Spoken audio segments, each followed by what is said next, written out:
The sheriff of Portage County, Ohio, Bruce Zukowski, wants the homes of Harris voters tracked.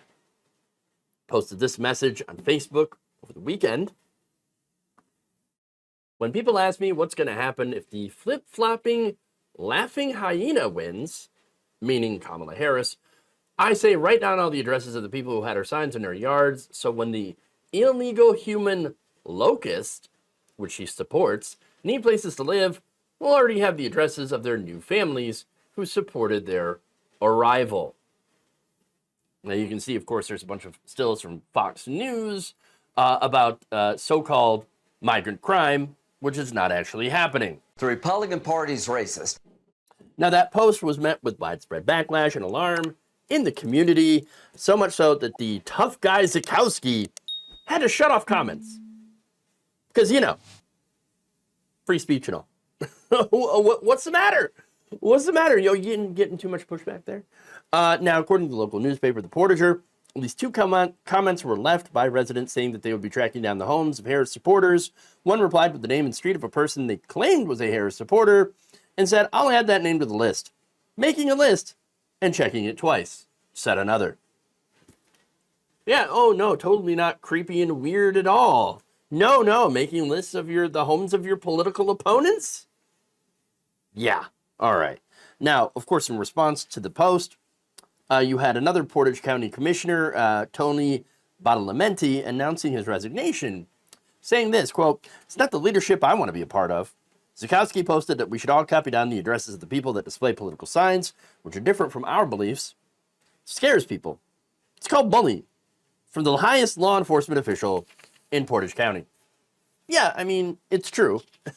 Now, the Portager reported that several residents had also contacted the paper saying that they were frightened by the post and the response, saying, "I have a sign in my yard. Our sheriff is asking MAGA to write down our addresses. This is not normal, and it's scary." Well, yeah, but that's the point, though. They want to intimidate you. They cannot win on their own, so they make threats to scare other people, good people, into submission.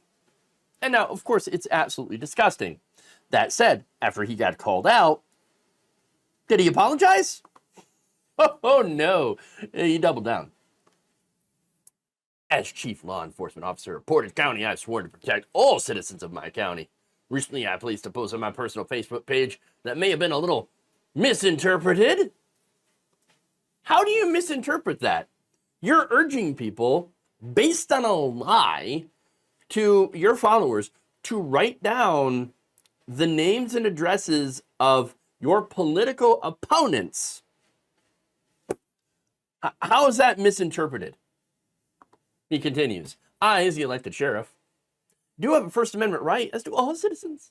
If the citizens of Portage County want to elect an individual who supported open borders," which I've personally visited twice, "neglected to enforce the laws of our country, then that is their prerogative." So first off, he's lying. Nobody in the Democratic Party has ever supported open borders. That's a ridiculous talking point, all right? Secondly, he says, "Oh, but I have free speech." And then he restricts the number of people who can comment on his post. Wait a minute. Wait, so you can have your speech, but if somebody wants to disagree with you, they can't have theirs. And you're an elected official, so that makes it a little bit different, right? So you're shutting down the free speech of people who might disagree with you on your Facebook page. Again, doesn't sound very free speech to me. And look, here's the thing, though. He doesn't want the smoke from the people in the community. Like, for example, 80-year-old Charles Clista, who was a county resident, who told local news WKYC on Tuesday, quote, "It's pretty bad that you sit there and target people you're supposed to be in charge of protecting." Another person, Charles Berger, added, "I'm not sure I would feel safe having the sheriff come to my house if I needed help." Yeah, well, again, that's part of the problem, right? That's why people are calling you out for saying these things. It's not like, "Oh, I want to shut down your free speech." It's, "I don't trust you to protect me like your job is supposed to be, because you have these views and you're urging weirdos to write down our addresses and our names." and make a list out of them. Again, it's weird. Okay. Now, some have pushed back, by the way, by putting up Harris wall signs and saying, "Oh yeah, all right, you write this down. Go ahead and write it down." Even though, as Calista writes down, or I'm sorry, as Calista notes, it puts a target on our back. Yeah. Now, here's the Portage County Republican Party chair, though, to get the other side of this. She's going to defend him, okay, and said, "I talked to the Ohio Secretary of State's office and reached out. They're saying it's his First Amendment right to say what he wants to say, and that it does not meet the criteria to be voter intimidation." But wait, you're targeting a member of the opposing political party. Again, seems like intimidation to me. I wonder, though, what would happen if there was a liberal sheriff, if they actually existed. I don't think they do, but if they wanted to make a list of MAGA supporters for whatever reason, right? I mean, I'm sure, though, they would be absolutely even-handed and fair and say, "Oh, go ahead and make a list of us MAGA people. I mean, it's his First Amendment right." Oh, who am I kidding? They'd be calling for his job and probably his head. But MAGA does it, based on lies, by the way, about immigration, about migrants who are not driving crime, all right? But you do that, totally fine. Totally fine. This is at a time, too, when Haitian residents in Springfield are getting threats of violence. There are bomb threats. There's broken windows. There's vandalism against them. There's acid being thrown on their cars. To which some residents were a little, jealous of. "Oh, I can't believe these Haitian people, they're driving nice cars. It must be all the government benefits that they actually don't receive." You know why they have nice cars? It's because they actually do work, okay? And they show up.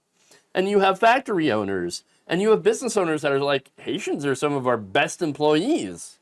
Like, are you kidding me? We couldn't get anybody to work here without they couldn't pass a drug screen. Well, there you go.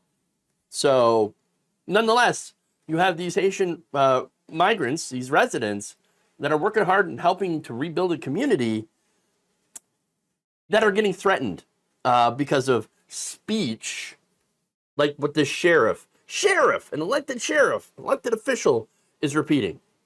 That said, he did mention he is up for re-election in November, and boy, it sure would be a shame if these comments ended up ending his career in law enforcement.